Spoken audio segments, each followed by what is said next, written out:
Defence manufacturing sector में उत्तर प्रदेश को hub बनाने के लिए लगातार प्रयास किए जा रहे हैं और जो डिफेंस मैन्युफैक्चरिंग सेक्टर है उसमें कितना कुछ ग्रोथ हुआ है और आने वाले दिनों में सरकार इसको लेकर क्या कुछ कर रही है। ये आईआईटी कानपुर का इंस्टॉल है जहां पर हम मौजूद हैं और इस तरीके का रोबो जो है वो आईआईटी के स्टूडेंट्स और उनकी एक कंपनी जो है वो स्टार्टअप्स है उसने तैयार किया है। इंडियन आर्मी और सर्विलेंस के लिए इसका इस्तेमाल कर सकती है। इस रोबो की क्या कुछ खासियत है, अमृतांशु हमारे साथ हैं।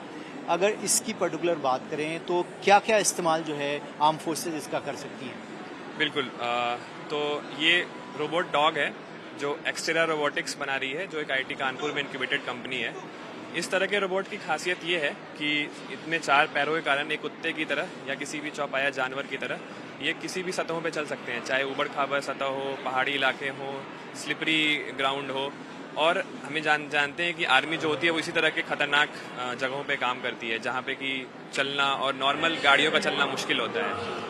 वैसे जगहों पे हम इंस्पेक्शन के लिए इस पे सेंसर्स माउंट कर सकते हैं और वेपन भी माउंट कर सकते हैं और उसके साथ इसको रिमोटली ऑपरेट किया जा सकता है। तो जो इंसान है वो पीछे कहीं बैठा है और ऐसे रोबोट्स का पूरी एक जो टुकड़ी है, पूरी एक फौज है, वो लगातार पेट्रोलिंग कर रही है।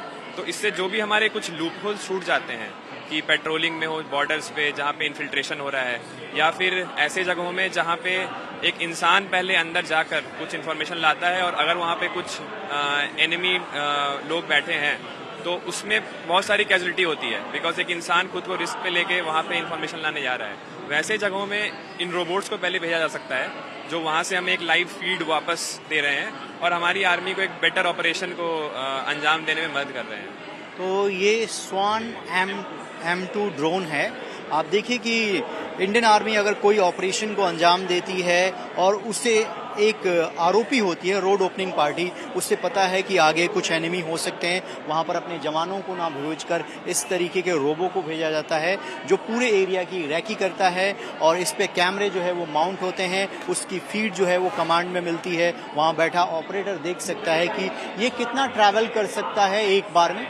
तो अभी जो ये मॉडल है ये 1 से 1.5 घंटा चलता है। बैटरी इसमें लगी हुई है और उसके बाद हम इसमें बैटरी इसकी निकाल के दूसरी बैटरी लाके इसको तुरंत वापस ऑपरेशन में डाल सकते हैं। हम ऑफ कोर्स दूसरे इसके बड़े वर्जन्स पे काम कर रहे हैं जिनकी जो एक बार में चलने की क्षमता होगी वो 3 से 4 घंटे होगी।